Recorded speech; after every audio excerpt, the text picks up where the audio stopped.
नमस्कार शेतकरी मित्रांनो, आज तारीख 25 मे 2026 रोजी आज आपल्या शेतामध्ये कापूस लागवडीला सुरुवात झालेली आहे. गेल्या वर्षी पण आपण राशीची स्विफ्ट म्हणून व्हरायटी वापरली होती. अतिशय चांगला रिझल्ट मिळाला आणि ती आपण SRT पद्धतीने बेडवर आपण कापूस लागवड केली होती.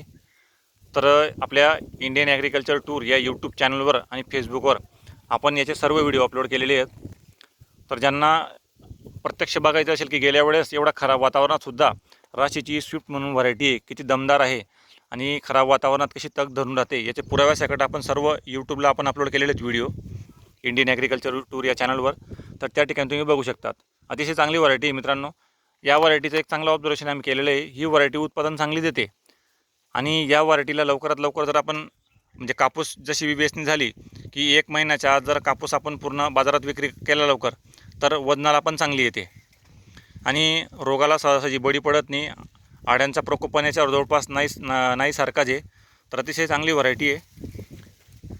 गेल्या वेळेस तुम्ही व्हिडिओमध्ये बघितलं असेल तर ते तुम्हाला समजून जाईल की आपण कुठली काही मार्केटिंग करत नाही आहे. जे आपल्याला अनुभव आले सत्य तेच आपण सांगतो आहे. आणि आता पण आपली राशीची ही व्हरायटी स्विफ्ट म्हणून लागवड सुरू आहे.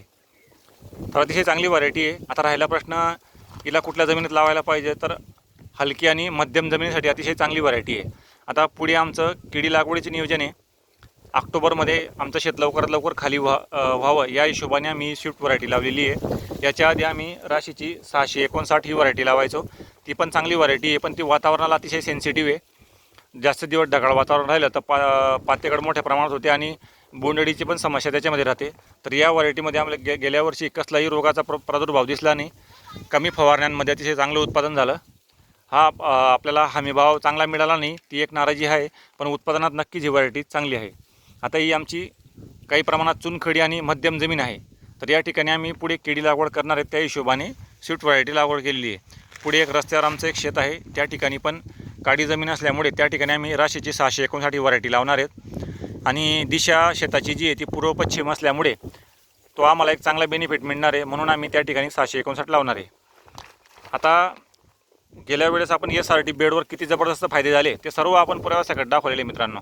म्हणजे लाईव्ह पाऊस पडत असतानासुद्धा आपण शॉर्ट व्हिडिओच्या माध्यमातून आणि एक डिटेल व्हिडिओच्या माध्यमातून आपण तुम्हाला पुराव्यासकट आपल्या शेतातली पूर्ण प्रोग्रेस दाखवलेली आहे की बेडवर पिकं लावण्याचे किती फायदे असतात. त्यामुळे आपलं हे दुसरं वर्ष आहे. गेल्या वर्षी आपल्याला चांगलं उत्पादन पण झालं आणि वातावरण एवढं प्रतिकूल असतानासुद्धा आपल्याला अतिशय चांगले कापूस झाला आणि फवारण्यांचा पण खर्च बऱ्यापैकी कमी झाला. म्हणून यावर्षी पण आपण SRT पद्धतीने बेड पाडलेले. गेल्या वेळेस जे बेड पाडले आपण ते रेजरच्या सहाय्याने पाडले होते. यावेळेस आपण जे केळीचे फाड असतात त्याच्या सहाय्याने बेड पाडलेले. याच्यामध्ये आपण बेडची रुंदी थोडी जास्त केलेली आहे आणि मध्ये पाण्याचा निचरा होईल या हिशोबाने आपण तेवढी सरी खोल घेतलेली आहे. तर अशा पद्धतीने नियोजन आहे मित्रांनो. जर तुम्हाला स्विफ्ट व्हरायटीचा अनुभव असेल तर कमेंटमध्ये नक्की सांगा, जेणेकरून काही शेतकऱ्यांना त्याचा फायदा होईल. गेल्या वेळेस आम्ही याच्यामध्ये अजून एक चांगली गोष्ट ॲड केली होती.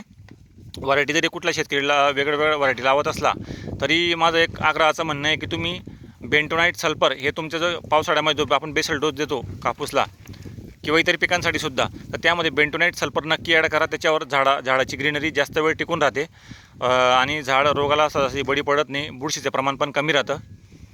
म्हणून एक विनंती आहे की तुम्ही तुमच्या बेसल डोसमध्ये बेंटोनाइट सल्फर नक्की ॲड करा. आता बाजारात तुम्हाला सल्फर जे आहे ते पावडर फॉर्ममध्ये पण अवेलेबल आहे, पण माझं असं वैयक्तिकमध्ये की पावडर फॉर्म वापरू पण शकता तुम्ही. ड्रिपद्वारे द्यायला अतिशय सोपं आहे, पण जे आपण बेंटोनाइट जे बेसल डोसमध्ये देतो ते दीर्घकाळ टिकते. साधारण 3, 4, 5 महिन्यापर्यंत हळूहळू झाडाला ते त्याच्या आवश्यकतेनुसार ते उपलब्ध होत असतं. म्हणून बेंटोनाइट सल्फर कधीही चांगलं. आणि नंतर तुम्ही जी हिवाळी पिकं लागवड करत असणार तर त्या पिरियडमध्ये तुम्ही नक्कीच पावडर फॉर्ममध्ये असलेलं सल्फर वापरू शकता. आता बाजारात लिक्विड फॉर्म पण अवेलेबल आहे, पण त्याचे काही मला अनुभव नाही आहेत. नक्कीच त्याचं काही आपण डेमो घेणार आहेत पुढे, तर ते पण आपण तुम्हाला पुराव्यासकट सांगू.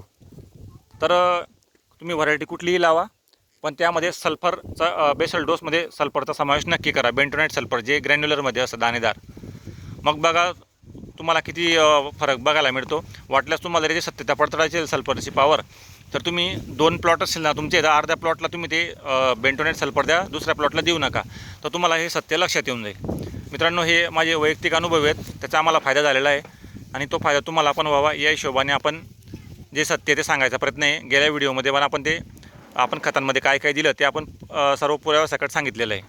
तुम्ही आपल्या यूट्यूबच्या इंडियन ॲग्रिकल्चर टूर या चॅनलवर सविस्तर व्हिडिओ बघू शकता SRTचे.